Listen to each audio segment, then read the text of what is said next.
Welcome back dear students. आज हम balance sheet में सेकंड केस करेंगे बेटे। फर्स्ट केस हम कर चुके हैं और फर्स्ट केस में हमने देखा कि जब शेयर होल्डर्स डिफ़ॉल्ट कर रहे हैं और उस शेयर होल्डर के शेयर्स फॉरफिट नहीं हो रहे हैं तो हमने दो हेडिंग बनानी सीखी उसमें। एक क्या बनी थी, subscribed and fully paid up, और दूसरी subscribe but not fully paid up. आज हम सेकंड केस स्टार्ट करेंगे जब शेयर होल्डर्स के ने डिफ़ॉल्ट कर दिया और उसके शेयर फॉरफिट हो जाते हैं। तो आपको एक बात याद रख लेनी है, जब शेयर होल्डर्स के शेयर फॉरफिट हो जाते हैं तब जैसे पहले केस में दो हेडिंग बनी थी, अब दो हेडिंग नहीं बनेगी, एक ही बनेगी। वो क्या बनेगी, subscribed and fully paid up. Clear? वो कैसे बनेगी और क्या क्या किस टाइप का वो क्वेश्चन हो सकता है वो सारा मैं अभी बता रहा हूँ। और अब मैं ऐसा क्वेश्चन कराऊंगा बेटे जिसमें आपको रिजर्व एंड सरप्लस के सामने भी अमाउंट लिखनी आएगी कि वो कैसे लिखते हैं। आप से मैक्सिमम चांसेस है शेयर कैपिटल के सामने पूछ ले क्या अमाउंट आनी है, और चांसेस है रिजर्व एंड सरप्लस से भी पूछ लेते हैं। तो आज हम ये केस भी कवर करेंगे इसी केस में। क्लियर? चलिए स्टार्ट करते हैं, क्वेश्चन देखते हैं एक बार। ये देखो बेटा, सेकंड केस है जहां पर शेयर होल्डर डिफॉल्ट कर रहा है और उसके शेयर फॉरफिट भी हो रहे हैं।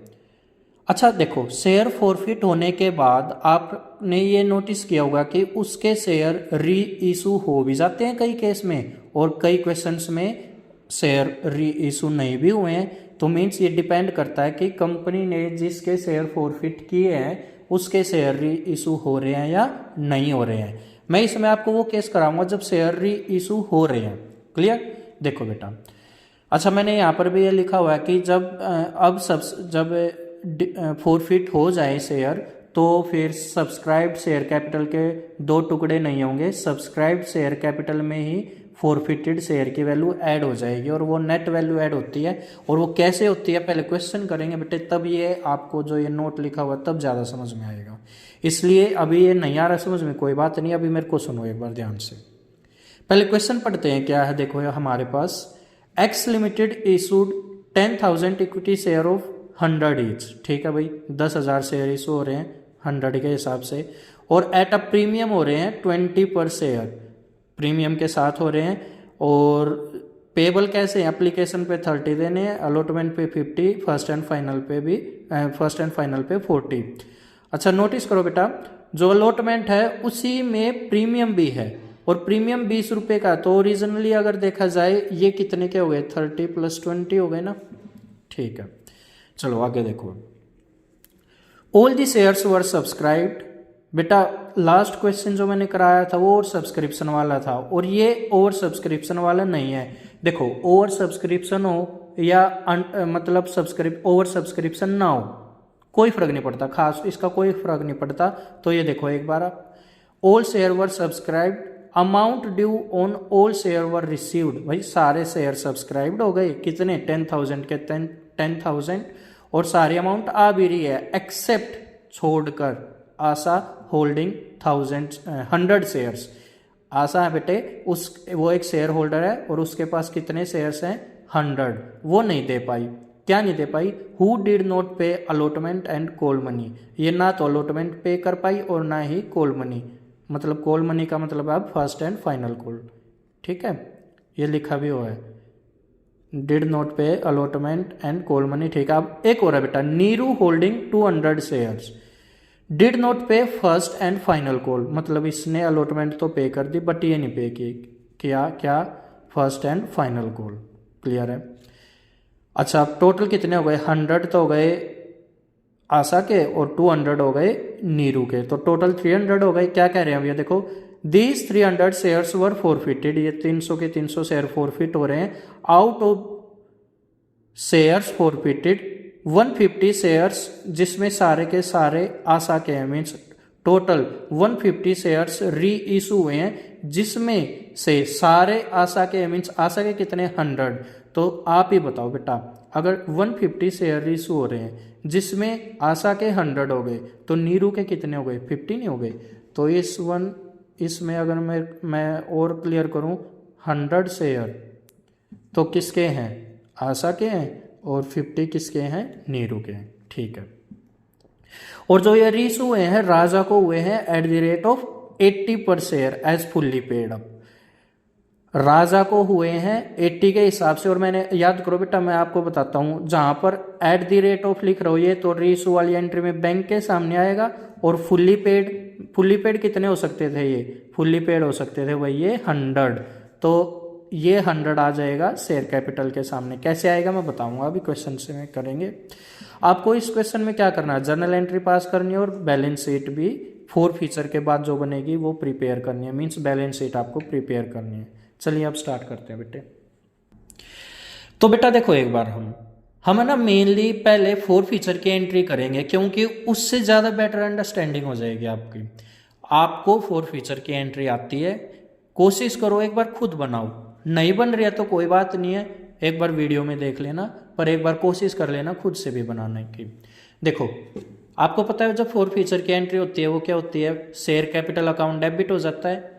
अगर प्रीमियम आ गया तो प्रीमियम की एंट्री नहीं करते, और अगर प्रीमियम की अमाउंट नहीं रिसीव हुई है तो प्रीमियम की एंट्री जरूर करते हैं। तो हमें पता है कि आशा ने अलॉटमेंट भी पे नहीं करी थी, देखो यहाँ बना दिया मैंने, आशा ने एप्लीकेशन दिया अलॉटमेंट नहीं दिया, तो अब प्रीमियम की एंट्री जरूर करेंगे, तो सिक्योरिटी प्रीमियम अकाउंट डेबिट हो गया। और क्या बेटा फिर यहाँ क्या लिखते थे, जो अमाउंट नहीं आई, टू शेयर अलॉटमेंट नहीं आया, to share first and final call नहीं आया, और टू शेयर 4 फीचर में क्या लिखते थे, जो अमाउंट रिसीव हो चुकी है। आप चाहो तो इसकी अलग अलग एंट्री बना लेना, 100 एक बार आशा के लिए और एक बार नीरू के लिए, बट मैं कॉमन कर रहा हूँ। देखो कैसे, आपको ये पता है शेयर कैपिटल में वो अमाउंट लिखते हैं जितना पैसा आना चाहिए था। आप ये बताओ 100 तो आशा का और 200 नीरू का, तो टोटल 300 रुपये आने चाहिए थे, 300 शेयर के हिसाब से पैसे आने चाहिए थे, तो 300 ये लिख दिया मैंने, और टोटल कितने आने चाहिए, 100, टोटल 100 ही बन रहा था ना, तो 100 के हिसाब से 30,000 आने चाहिए थे। ठीक है। फिर सिक्योरिटी प्रीमियम अकाउंट डेबिट किया, क्यों किया है, क्योंकि जो आशा थी उसने अलॉटमेंट नहीं पे किया। अब अगर वो अलॉटमेंट पे नहीं कर रही है तो इसका मतलब उसने प्रीमियम सिक्योरिटी प्रीमियम का अमाउंट भी नहीं दिया।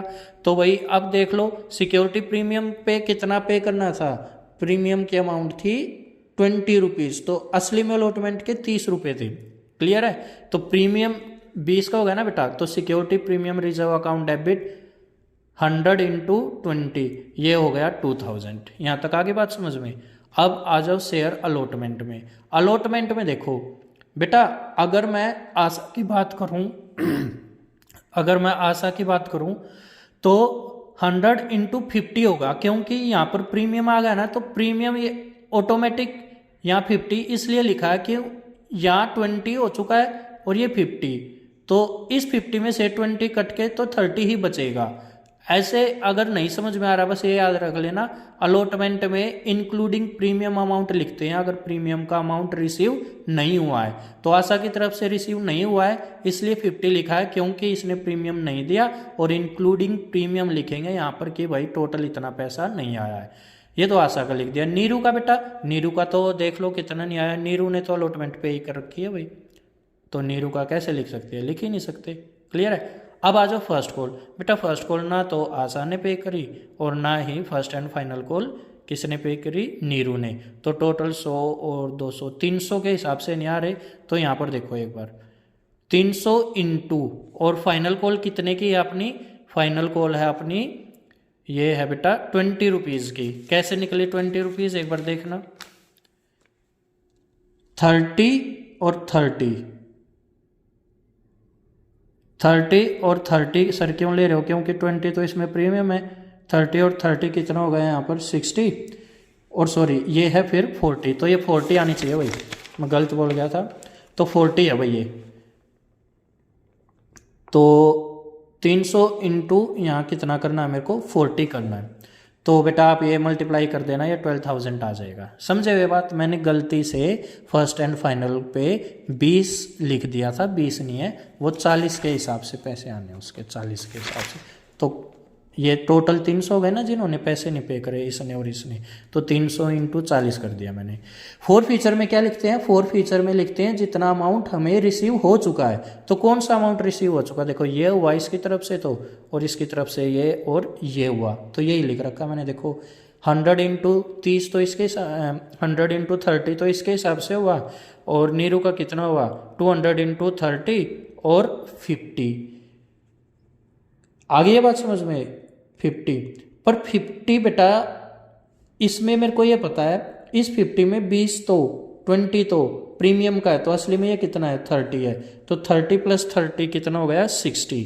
आपको याद होगा फोर फीचर में हम प्रीमियम का अमाउंट नहीं लिखते, जो अमाउंट प्रीमियम का रिसीव हो चुका होता है वो अमाउंट फोर फीचर में नहीं आता, इसलिए 200 इंटू 60 है ये। 60 में 30 रुपीज़ तो अप्लीकेशन के हैं और 30 अलॉटमेंट के नीरू वाले। क्लियर ये चीज़, तो इनको मल्टीप्लाई किया 15,000 आ गया। यहाँ तक आ रहा बेटा समझ में। अब हम क्या करेंगे, री इशू की एंट्री करेंगे। चलिए री इशू की एंट्री देखते हैं बेटा। ये री इशू की एंट्री देखो बेटा, जब री इशू हुआ है तो 150 शेयर री इशू हैं 80 के हिसाब से, तो bank account debit to share capital, आपको ये एंट्री पता है, तो 150 इंटू 80 मैंने बताया था 80 आएगा पर शेयर जो होता है वो बैंक के सामने लिखा जाता है। देखो बैंक के सामने लिखा और 150 शेयर री इशू हो रहे तो 150 लिख दिया, ये मल्टीप्लाई कर लेना 12,000 आ गया। पहले इसको देखो बेटा, 150 इंटू 100 क्यों लिखा बेटा, फुल्ली पेड लिखा, और फुल्ली तो 100 हो सकते हैं, इसलिए 100 से मल्टीप्लाई किया, ये 15,000 आ गया। क्लियर यहाँ तक। और देखो यहाँ 12,000 है, यहाँ 15 है, तो गैप कितना रहेगा 3,000 का, और अगर डेबिट साइड कम है तो फोर फीचर अकाउंट ओपन हो जाएगा। ये तो आप डायरेक्टली भी समझ सकते हो। क्लियर यहाँ तक। अच्छा बेटा, इसके बाद एक और एंट्री होती है share forfeiture account debit to capital reserve. ये 3,000 अब कैसे आया मैं बता देता हूँ। देखो एक बार इधर आ जाओ, आपको वैसे पता है, आपने कर रखे हैं ऐसे क्वेश्चंस। देखो फोर फीचर में यहाँ टोटल 15,000 आ रहा है, पर मेरे को ये पता है कि ये जो 15,000 आया हुआ है यहाँ पर, इसमें आशा का भी है और नीरू का भी है, यहाँ आशा का भी है और नीरू का भी है। अब देखो एक बार यहाँ आ जाओ आप, आपको ये पता है टोटल जो शेयर फॉरफिट हुए हैं वो हुए हैं 300, और जो रीइशू हो रहे हैं वो हो रहे हैं 150, मतलब 150।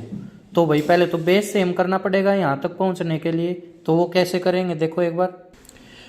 देखो बेटा, जब रीइशू हो रहा है 100 इंटू 30, ये तो पूरे के पूरे किसके शेयर हैं, ये तो है नीरू के, ना सॉरी आशा के, और नीरू के हैं 50। अब यहाँ पर प्रीमियम इस वाली अमाउंट में टोटल देखो, बेस सेम करने के लिए 100 इंटू 30 करेंगे, वो तो आ जाएगा आशा का, और 50 इंटू 60 करेंगे, ये आ जाएगा नीरू का, तो टोटल ये हो गए 6,000। अब देखो 6,000 में से, इस 6,000 में से जो यहाँ पर 3,000 आया है ये वाला माइनस कर देंगे, तो ये वाला माइनस करके कितना बच गया 3,000, तब ये 3,000 आया। क्लियर ये। अगर आपको इस मेथड से नहीं आता तो मैंने इंडिविजुअल एक एक करके बता रखा है, उससे भी आ जाएगा समझ में। अब देखो आगे, अब मेन हमें बैलेंस शीट में इसकी पोस्टिंग करनी है, वो कैसे होगी आपको पता है। बैलेंस शीट में सबसे पहले इक्विटी एंड लायबिलिटी लिखते हैं। इक्विटी एंड लायबिलिटी में फर्स्ट हेडिंग बनती है शेयर होल्डर्स फंड की, इसका कोई काम नहीं है। मेन चीज़ है शेयर कैपिटल के सामने क्या अमाउंट आएगी और रिजर्व एंड सरप्लस के सामने क्या आएगी। तो देखो मैंने नोट्स टू अकाउंट में 1 और 2 लिखा हो ना, इसको डिटेल में आगे बता रखा है मैंने। अमाउंट क्या नहीं है ये और ये कैसे आएंगी, इनकी वर्किंग अभी बताऊंगा मैं। अच्छा, इसमें कैश एंड कैश इक्विवेलेंट में भी अमाउंट आएगी, वो भी कैसे आएगी मैं अभी बता रहा हूँ। तो आप एक बार ये फॉर्मेट बनाओगे और यहाँ शेयर कैपिटल और रिजर्व एंड सरप्लस लिख के छोड़ दो इसको, और आगे 1 और 2 लिख दो। और इस 1, 2 के लिए कैसे करते हैं वो अब देख लो। देखो एक बार, सबसे पहले तो एक बात याद रख लेना, मैंने वो स्टार्टिंग में, क्वेश्चन के स्टार्टिंग में आपसे ये बात थोड़ी सी डिस्कस भी करी थी कि भाई देखो सब्सक्राइब्ड शेयर कैपिटल के अब 2 पार्ट्स जो कि बनते थे, क्या subscribed and fully paid up, subscribed and not fully paid up, ये बनेंगे ही नहीं।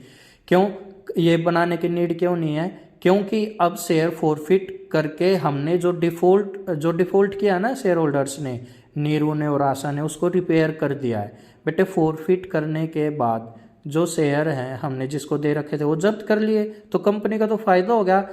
उल्टा फायदा कैसे होगा कि उसको शेयर भी नहीं देने पड़ रहे, अब वो किसी और को दे देंगे, जैसे यहाँ पर राजा को दे देंगे, और जो उनकी तरफ से पैसे आ चुके हैं वो कंपनी को रिसीव हो गए, तो कंपनी के लिए फायदा हो गया। देखो अब क्या लिखा मैंने, इन दोनों के नाम की एक ही हेडिंग बनेगी। अब एक ही हेडिंग बनेगी, subscribed and fully paid up, and forfeited share की वैल्यू ऐड हो जाएगी, क्योंकि फॉरफिटेड कंपनी फॉरफिटेड जो वैल्यू है ना फॉरफिटेड शेयर की, वो कंपनी के लिए प्रॉफिट होता है। और वो वैल्यू कैसे ऐड होगी अभी मैं बताऊंगा, पहले यहाँ तक आ जाओ। मैंने क्या बोला है, शेयर कैपिटल के सामने ये अमाउंट कैसे निकालनी है मैं अभी बता रहा हूँ। ये नोट मैंने समझा दिया आपको। अभी देखो note number 1, notes to account में नोट नंबर 1 है। आपको पता है सबसे पहले एथोराइज्ड कैपिटल लिखते हैं। एथोराइज्ड कैपिटल में जैसे यहाँ देखो सबसे ऊपर क्या लिखा हुआ, शेयर कैपिटल, यहाँ 9,94,000 आना है। ये सारा कैसे कैलकुलेट होगा, तो उसकी वर्किंग यहाँ से स्टार्ट हो रही है। सबसे पहले एथोराइज्ड लिखते हैं, इसका बैलेंस शीट में कोई काम नहीं होता, ओनली फॉर डिस्क्लोजर पर्पज होता है। तो ये दे नहीं रखा बेटा इसमें एथोराइज्ड कितना है, 100 तो पता है, ये नहीं पता कितना है, तो कोई नहीं, ऐसे डैश छोड़ के ऐसे लिख के, और इसको खाली भी छोड़ दो, बेशक खाली छोड़ना होता है बट आपको ऐसे लिखना होता है। आगे issued share capital 10,000 share issued हो रहे हैं और प्रीमियम के साथ हो रहे हैं। प्रीमियम का यहाँ कोई मतलब नहीं है, नहीं लिखते यहाँ पर। तो 10,000 शेयर ऑफ 100 इज मल्टीप्लाई करके यहाँ ओनली फॉर डिस्क्लोजर पर्पज लिखोगे, इसका भी बैलेंस शीट में कोई काम नहीं है। मेन तो यहाँ बेटा, यहाँ देखो अगर डिफॉल्ट हो रखा होता, डिफॉल्ट तो हो रखा है, डिफॉल्ट के बाद फॉरफिट ना कर रखा होता तो 2 हेडिंग बनती थी फर्स्ट केस में। अब एक ही हेडिंग बनेगी, मैं ये कह रहा हूँ सब्सक्राइब्ड शेयर कैपिटल। फॉरफिट हो गए हैं, और अगर फॉरफिट हो जाए तो एक ही हेडिंग बनती है, मैंने ये बात आपको स्टार्टिंग में बताई है। फॉरफिट ना होते तो 2 हेडिंग बनती है। अब आप मेरे को ये बताओ ये अमाउंट कैसे लिखोगे। देखो लिखने का बहुत आसान तरीका, देखो टोटल शेयर कितने इशूड हो रहे हैं 10,000, फॉरफिट कितने हो रहे हैं टोटल 300, वो माइनस कर दो, और फिर जितने रीशू हो रहे हैं वो प्लस कर दो, तो टोटल असली में पता लग जाएगा सब्सक्राइब्ड शेयर कैपिटल कितनी है। समझे, पहले इशूड कितने हो भाई 10,000, फॉरफिट कितने हो रहे हैं 300, और रीशू कितने हो रहे हैं 150।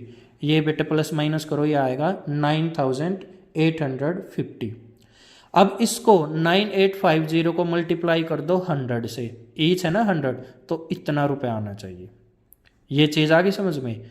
और इसमें ही मैंने स्टार्टिंग में आपको बताया, हिंट दिया था थोड़ा सा, जो फॉरफिटेड अमाउंट होती है, जो फॉरफिटेड शेयर होते हैं, वो कंपनी के लिए फ़ायदा हो गया और वो ऐड हो जाएगा किसमें, सब्सक्राइब्ड शेयर कैपिटल में। सब्सक्राइब्ड शेयर कैपिटल मेरी आ चुकी है 9,85,000, इसमें ऐड कर रहा हूँ मैं फॉरफिटेड शेयर। सर ये कैसे ऐड होगा, देखो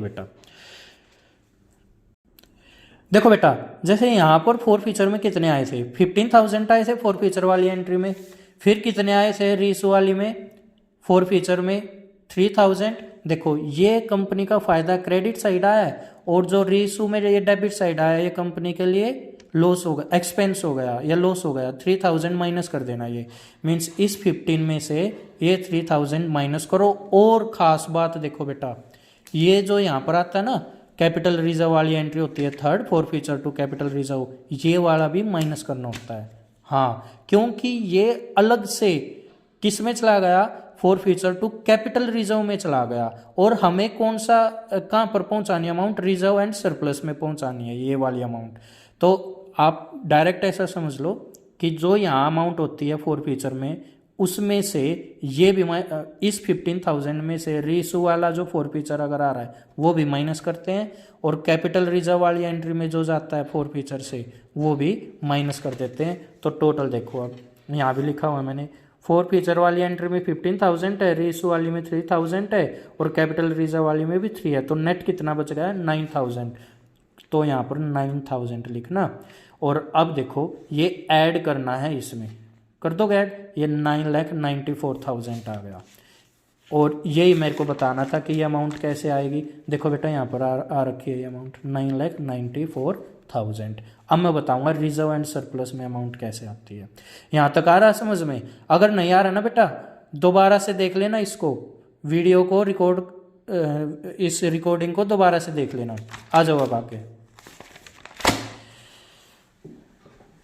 अब आ जाओ भाई, रिजर्व एंड सरप्लस के सामने अमाउंट कैसे आती है। रिजर्व एंड सरप्लस कौन सा, जो ये वाली अमाउंट है रिजर्व एंड सरप्लस, यहाँ नोट 2 में ये 2,01,000 आया हुआ, ये कैसे आता है, बहुत आसान है बेटा ये तो। देखो सिक्योरिटी प्रीमियम रिजर्व 1,98,000 आ रखा, ये कैसे आया अभी बताऊंगा। कैपिटल रिजर्व आपने अभी लास्ट एंट्री में देखा 3,000 है, कहाँ पर है एक बार देखो, देखना बेटा, जो आप ये 4 फीचर वाली एंट्री कर रहे थे और फिर इसके बाद ये सेकंड एंट्री करी और ये थर्ड एंट्री करी, जो ये कैपिटल रिजर्व वाला नहीं आया, ये वाला ले लो, ये 3,000 ठीक है, प्लस इसमें क्या करोगे सिक्योरिटी प्रीमियम वाला, वो देखो एक, ये तो आ गया होगा ना 3,000 कैसे आया। अब मैं ये बता रहा हूँ 1,98,000 कैसे आएगा। देखो आपने जो कंपनी ने टोटल कितने शेयर इशू कर रखे हैं 10,000 और प्रीमियम की वैल्यू क्या है 20, तो टोटल करना है, इसको मल्टीप्लाई करना 10,000 इंटू 20, 2 लाख, माइनस कर देना जो प्रीमियम नहीं मिला। सर ऐसा भी है कोई सा प्रीमियम जो नहीं मिला, बिल्कुल देखो आपने 4 फीचर वाली एंट्री में कर तो रखा है, ये वाला अमाउंट आपको नहीं मिल रहा, security premium reserve account debit 2,000, ये नहीं मिल रहा है ना, ये माइनस कर दो आ जाओ। तो इस 2 लाख जितना मिलना चाहिए था, जो प्रीमियम मिलना चाहिए था, उसमें से माइनस कर दो जो नहीं मिला 2,000, 1,98,000 आ गया ना। देखो अब ये 1,98,000 ये आ जाएगा। अब इन दोनों को टोटल करो 2,01,000 आ गया, और ये अमाउंट मेरे को आपको बताने थे, ये 2,01,000 कैसे आया। क्लियर ये भी। अब एक छोटा सा नोट है बेटा, यहाँ पर पढ़ लो, वैसे अगले क्वेश्चन इस क्वेश्चन से रिलेटेड नहीं है पर आपकी नॉलेज के लिए ये देखो, अगर पूरे क्वेश्चन में full face value is not called up, मान लो टोटल ईच वैल्यू थी, जैसे यहाँ थी 100 थी, 100 मंगवा ही नहीं रखे, मान लो क्वेश्चन में 80 ही मंगवा रखे होते, तो इसका मतलब फेस वैल्यू जितने भी है full face value is not called up, then there will be only one category, तो एक ही कैटेगरी बनती है subscribed but not fully paid up. कौन सी बनती है बेटा, यहाँ पर क्या बन जाएगी subscribe but not fully paid up. Sir वो क्यों, क्योंकि बेटा एक बात बताओ, आपकी जो फेस वैल्यू है, आपकी फेस वैल्यू तो 100 है, आप 100 मंगवा ही नहीं रहे, आप तो 80 मंगवा रहे हो, तो फुल्ली पेड तो हो ही नहीं सकता किसी भी कीमत में। अगर फुल्ली पेड नहीं हो सकता तो यहाँ पर जो ये मेन काम करते हो आप, यहाँ subscribed and not fully paid up entry बनेगी। ऐसे क्वेश्चन मैं अगली वीडियो में करा दूंगा। और फिर क्या होता है, अगर एक ही एंट्री एक ही कैटेगरी ओपन हो रही है subscribe but not fully paid up, उसी में कोलिनियर ईयर माइनस हो जाता है और 4 फीचर प्लस हो जाता है। वो कैसे होता है हम नेक्स्ट वीडियो में देख लेंगे।